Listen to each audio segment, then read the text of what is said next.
Қуырылған өте дәмді баклажан жасаймыз. Менің жанұяма өте ұнады, бір дегенде жеп қойды. Баклажанды жуып, 4 бұрышты етіп тураймыз.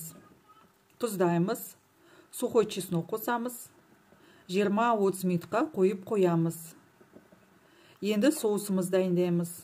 Кастрюльға су, соевый соус, қант, лимонный сок, крахмал қосып, густой болғанша пісіреміз. Соус өте дәмді шығады. Оны тек қана баклажанмен ғана емес, басқа да тағамдармен жесеңіздер болады. Баклажандарымызды крахмалға ұнатып, екі жағын қызарғанша қуырып аламыз. Тарелкамызға салып, соуспен ұсынамыз. Суығаннан кейін қытырлақ болмайды, сондықтан ыстықта жеген дәмді.